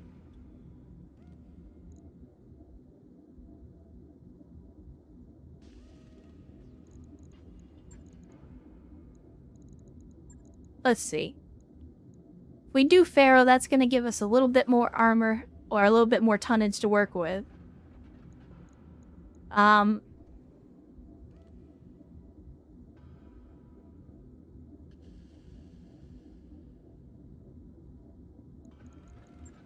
Let's see. What do we got in LRM? We could do the dumbfire, just for the hell of it. Yeah, we could do that too. Let's see. Stick in the 280. And then armor up as much as we can. So obviously you want to put some more armor on the legs. You definitely want to put the maximum armor on the right arm so that we don't lose it. Same with the torso if we can. Well, maybe not max armor. But we definitely want to put armor on the right side where we can.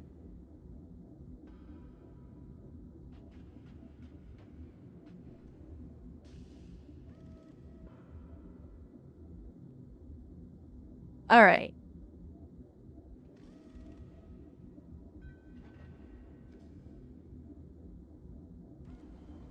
What do we think about this, chat?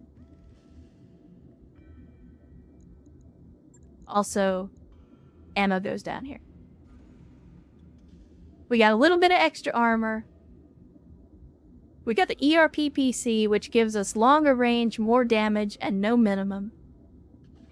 We got the MMLs, which will give us variety at long range and short range.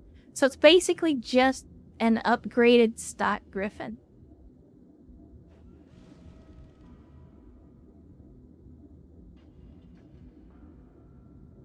And of course, this is just with what we have on hand. As always, as we start to get more and better equipment, we can try upgrading this thing. But I think from where we're at right now, it's a decent upgrade to the existing design. And it gives us a little more versatility in the range bracket. Yeah, it's definitely a good replacement for the Panther, because it's upping the damage across the board. It's also upping the survivability by default. So yeah, I think that's a good move. And we're not necessarily, by doing this, we're also not shaking up the composition. We did have the capacitor on the PPC fails, but that was just a baseline PPC. The ERPPC does more damage by default, so we don't really need the capacitor.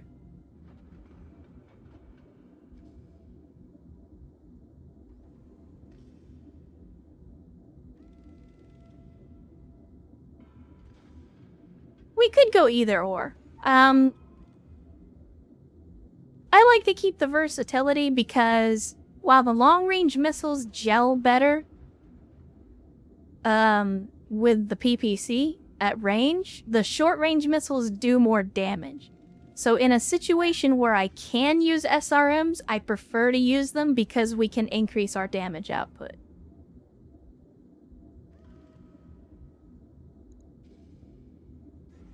But I think it's a good start, at least. So, it is getting a little late, but before we do anything else, let's hit the barracks and see if anybody's ready to upgrade their skills again.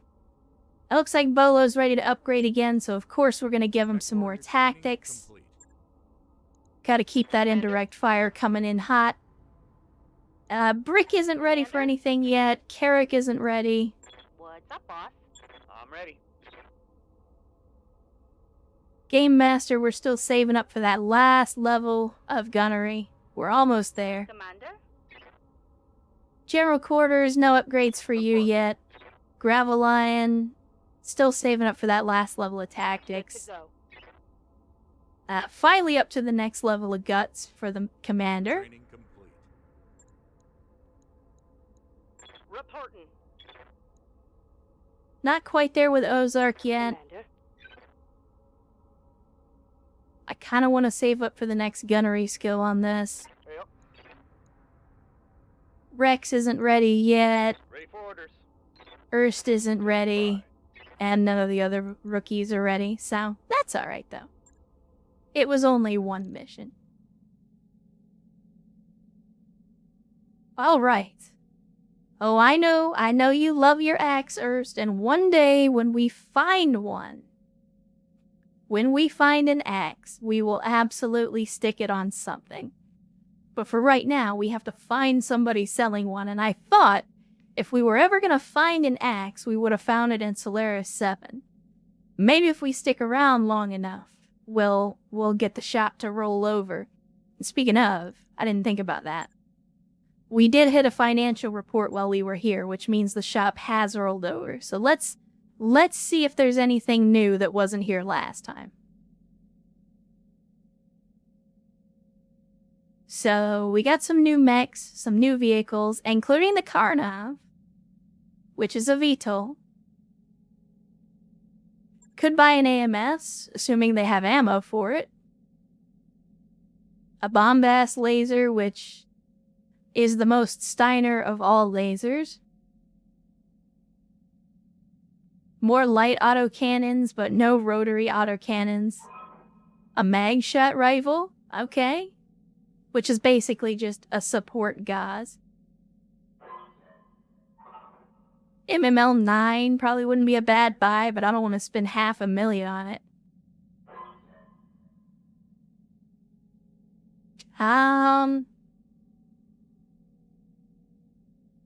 Maybe a battle armor shield? Since our battle armor keeps getting destroyed. Oh, did they have the variable speeds? I wasn't paying attention. Yeah, they do. Wow.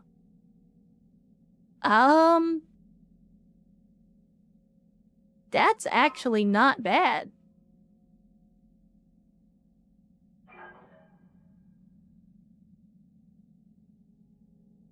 I mean, is that worth spending a little over $500K and then, you know, swap them out?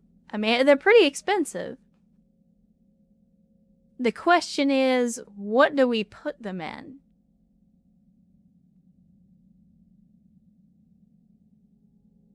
We have not yet. We did one, and it didn't work out quite so well.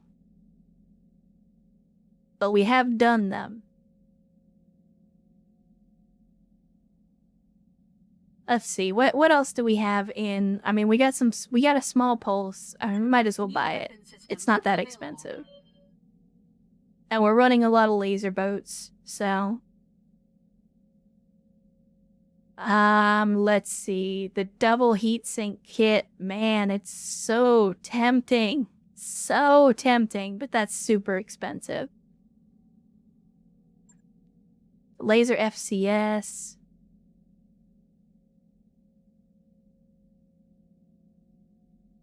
And then just a bunch of ammo, it looks like. Do we have any fast cam inferno? That might not be bad for area denial.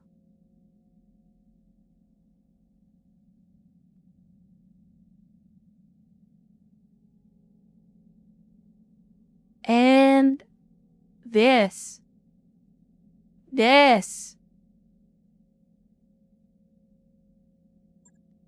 Piercing ammo. Piercing SRM ammo. We have been looking for this for so long. New equipment available. And Inferno ammo. Holy shit. Today is the day of the SRM ammo. What is TDM again? I don't remember. Oh, tandem charge. Okay.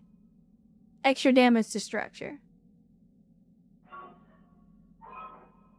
So, was there a laser insulator? I saw the laser FCS. Was there an insulator as well? Oh, there was.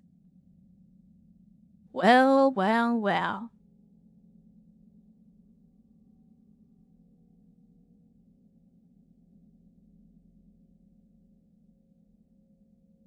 Now that's tempting. Then again, don't we have to have one of these for every laser? Because if so, I mean, this seems like it would be good for like a large laser or a heavy laser, but not... Like, we're running missile boats. Or, I'm sorry, we're running laser boats. Where, you know, we would need like 6 of these for one mech. Oh no, I know, Karos. I know that they need a separate launcher, but we haven't even found the ammo yet, so... I don't know if they can be used with a PPC. Let's buy one. I'm willing to spend 100k on one. Available. And let's see if we could attach to the PPC. I would assume the answer is no, but we won't know unless we try. That work order you submitted? So we'll go ahead and finish the work orders. And then let's go to the Griffin, since we already know that has a PPC on it.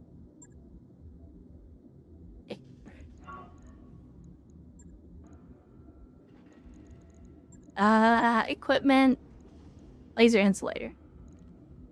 And you're gonna complain because overweight. Alright, well, if I remove that... So, is it actually working? No, it says only targets the following weapon type lasers. So, PPC doesn't count as a laser, counts as a PPC. So it won't work, but it's good that we have one.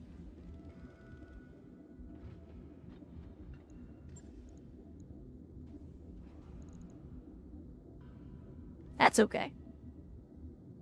I mean, this particular design, I think, will be decent on the heat management anyway, but let's have a look.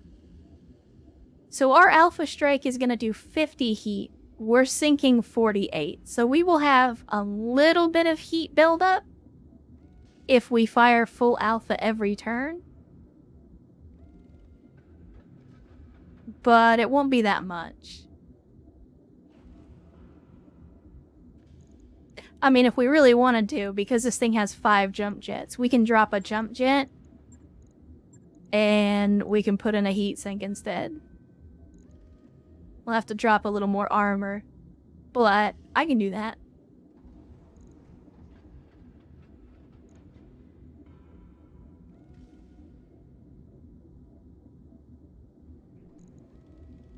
Hey, let's drop some armor here and here. There we go. So yeah, by giving ourselves an extra heat sink. Uh-oh, time for water. Good thing too.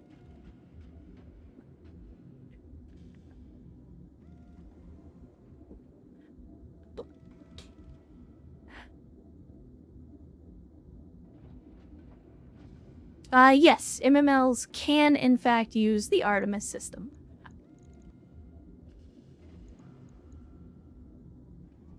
In fact,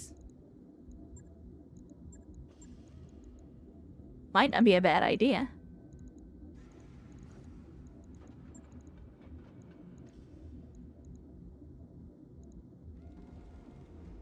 No? I thought we were doing that before, because I could swear we did it with the Panther, didn't we?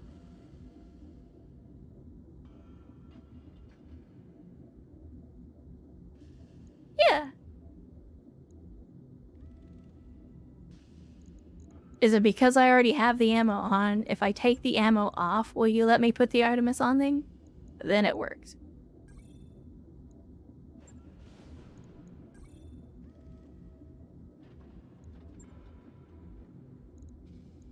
So what, we need 2 of these?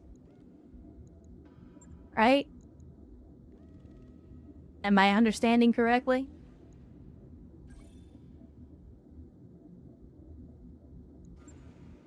Like, if I'm understanding correctly, we need an FCS for both, right?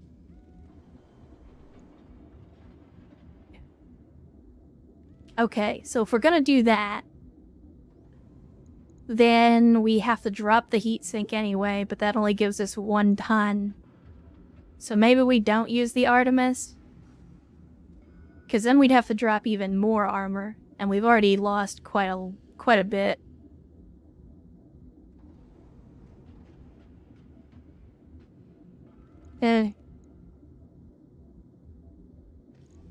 Yeah, I think we leave the Artemis off. It's fine.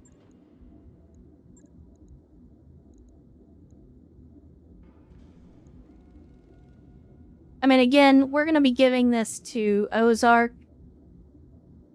We can do that too. I always forget that we can drop jump jets. I do like to have the mobility, though, to be honest. Like, jump jets can absolutely come in handy. Especially when you need verticality.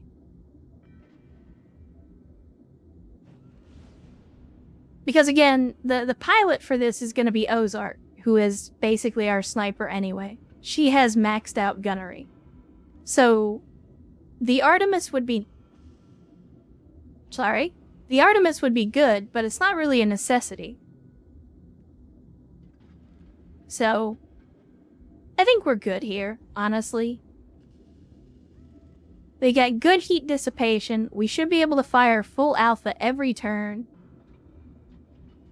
Yeah, we can fire full alpha every turn and still be able to sink all our heat. And that's with an ERPPC and potentially 8 missiles of damage.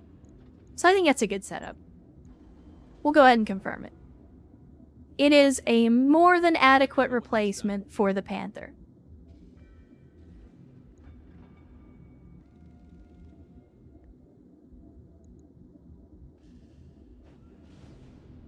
Now we just gotta replace this other Panther that we put all the mortars on. Which I don't think we really have anything that we can do. I mean, we could put in another Hunchback instead. But as we have already discovered, the Hunchbacks are pretty slow. And we just used up our last 280 engine, so... in order to commit some heresy, we would have to spend a little more time working on it. So let's go ahead and fast forward, get that done. So we're sitting at 3 million C-bills, about 15 days until the next financial report.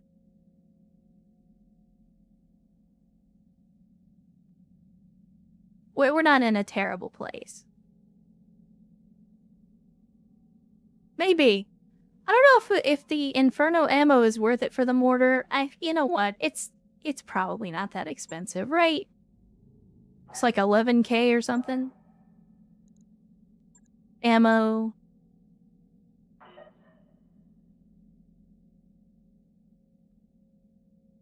$44K. I mean, if we just use 1 set, that's fine. We'll buy 1 bin of that. Might as well buy a bin of the acid as well. Screw it. While we're at it, let's look at the missile ammo just to make sure I didn't miss anything. I mean, I guess we gotta buy a bin of Inferno Arrow 4. Available. We got Swarms, which does splash damage. Screw it, why not? We're gonna go on an ammo binge. Now we got some options.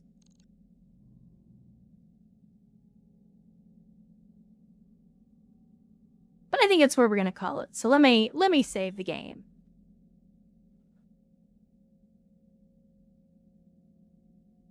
Since again, the game is kind of struggling at this point. We clearly hit the point of the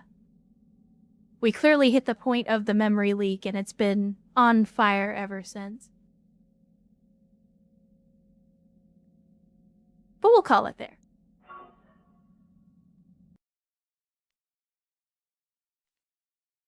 Oof. Oof.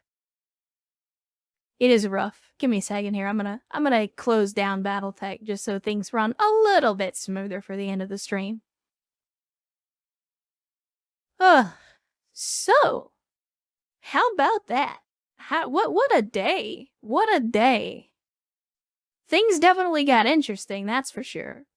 Especially now that we've reached Solaris, which honestly, I'm not sure why we didn't come here sooner. I feel like it was a bunch of wasted time. Oh no, don't get the wrong idea. It was funny and it was entertaining, and that's what matters. As we discussed, what matters is that we gave the spectators a show. No one can argue that Erst did not. No one can argue that Erst did not entertain during his match. However, we're going to need some parts that we don't currently have if we're going to get the Disco Inferno back on its feet. And that's okay. That's okay. But we got to play with some new toys. We did not, in fact, use the Davy Crockett, so that's... I know some of you are probably going to be disappointed. But if you really want, we can do a quick mission and use it just for fun, but then I'll reload, because I don't know if we can afford the expense. But to me, personally, I feel like absence makes the heart grow fonder.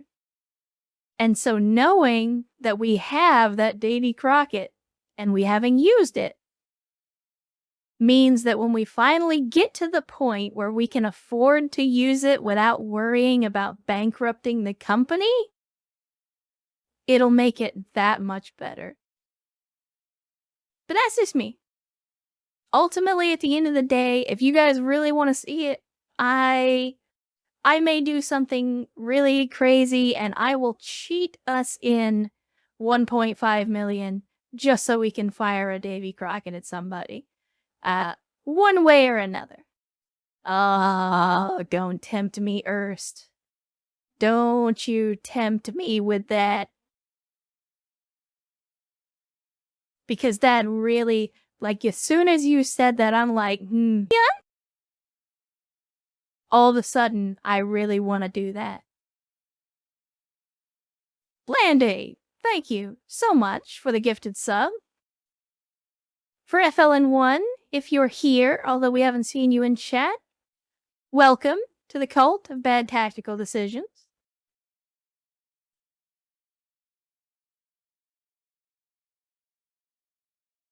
So maybe we do that. I mean, I do still have a grudge with old Kris Kringle. You know, he killed my pilots. He destroyed our mechs. So, you know, there's a part of me that needs revenge. I haven't had proper vengeance. And there's something about proper vengeance coming in the form of nuclear fallout Yes, it is, in fact, really 1.5 million per nuke. Revenge on Santa, Asa. In case you were not here when we did that mission, we got the Easter egg mission to fight against Santa Claus and his reindeer, only Santa Claus is in a gunslinger, and his reindeer are all 75-ton barghests with AC-20s, Gauss rifles, and PPCs. We proceeded to get the shit kicked out of us. But the mission doesn't go away, so I still, like, there's a part of me that's like, someday we're gonna be strong enough. Someday our lance is gonna be hangry enough, and we're gonna go back and we're gonna teach that bearded son of a bitch to respect us. Oh yeah, no, we got wiped too. Believe me, it was not pretty. At the time, we had some 40-ton Whitworths and a friggin' trebuchet. That was the heaviest stuff we brought to that fight. There was not a whole lot left when they were done with us. Yeah, the gunslinger on top of a mountain. That didn't even really do anything until we snuck the galleon in and started shooting him in the back, and then he lost his mind. But yeah, maybe we save that for a Christmas present.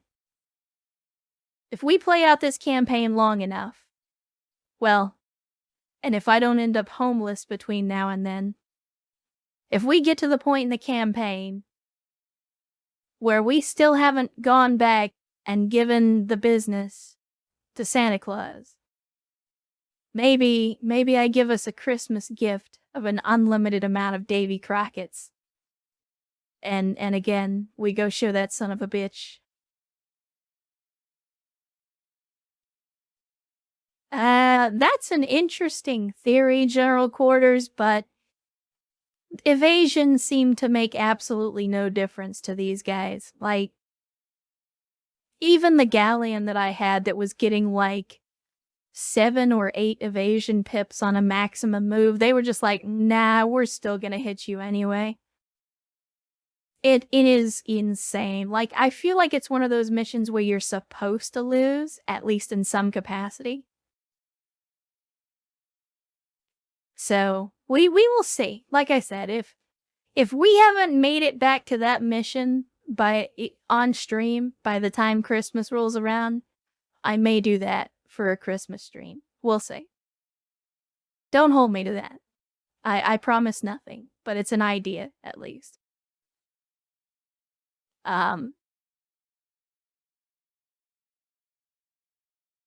Yeah, exactly. He is an elite ninja, and again, he brings 8 barghests with him. So he is like one of the horsemen in that regard.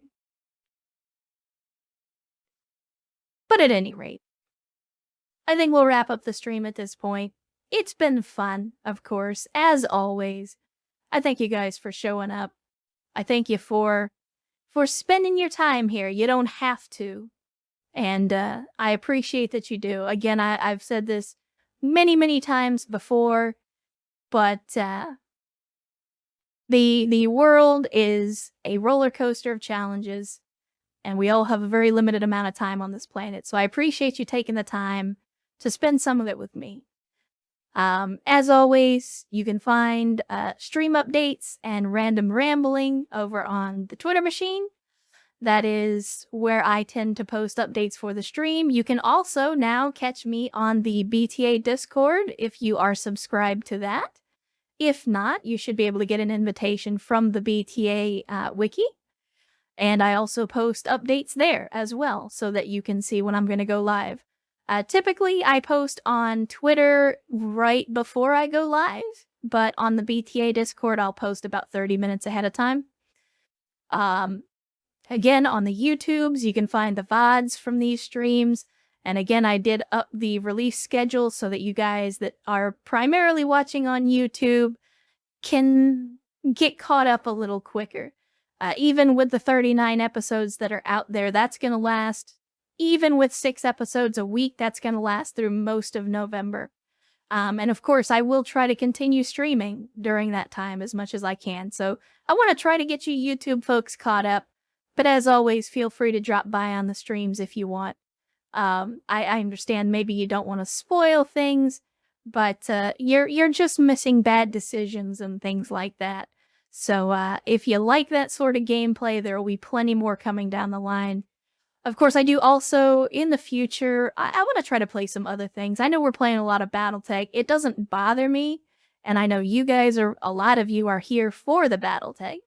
But at the same time, I want to try to branch out. I don't want people to get burned out because we're just playing the same thing every single day or every single stream. So, we will see. I don't know. I haven't decided what I want to do yet. We could go back to astronauts. We still have a character to finish with that. We could go back to the demo for Empty Shell because I never finished the demo for that, or at least we didn't reach the end of the content. So there's that. We could do modded XCOM 2. That would, if you wanna be in the cult of bad tactical decisions, then some XCOM 2 is another great example of how I understand the mechanics of the game and just simply refuse to give a shit. So yeah, there are other things that we could do. It just depends on what you guys want. And again, like I said, for right now, it seems like y'all are happy with the BattleTech content, so I'll continue to do that. I love BattleTech, so I have no problem. But again, before I finish out the stream, I do want to take just a minute to let everybody remember to thank General Quarters for subscribing. S14 Silva, I didn't miss you there, so thank you again for the subs and for everybody that subs. Again, I cannot thank you enough for that. You do not have to support the stream in that way, but I absolutely appreciate you guys doing so. It's entirely on you. Again, I'm not doing this for the money. I'm not doing it for the fame. I'm just doing it because it's fun and I enjoy hanging out with you guys. So, again, thank you for that. Thank you for the subs. Thank you for paying it forward. Thank you for being here. Thank you for just showing up and spending some time here. One more thing before I go, and I'll tell you what, how about this? Before I deliver my final message, do you guys want to go on a raid? You feel like going on a raid today? Let me see. I'm going to pull up Twitch. We're going to go raid somebody today, because we don't ever raid anybody. Let's see. You know what? WBPL is live right now, and they are playing some farming simulator. It's not BattleTech. It's not exciting. But I don't see really anybody else in the BattleTech category. Let me see. Let me double check and make sure. Because I want to try to pass it on. Let's see if there's anybody playing BattleTech right now. Nope, it's just us. We are the only... Oh, I'm sorry. Does anybody speak Russian? Because if so, I can send you guys to a Russian stream.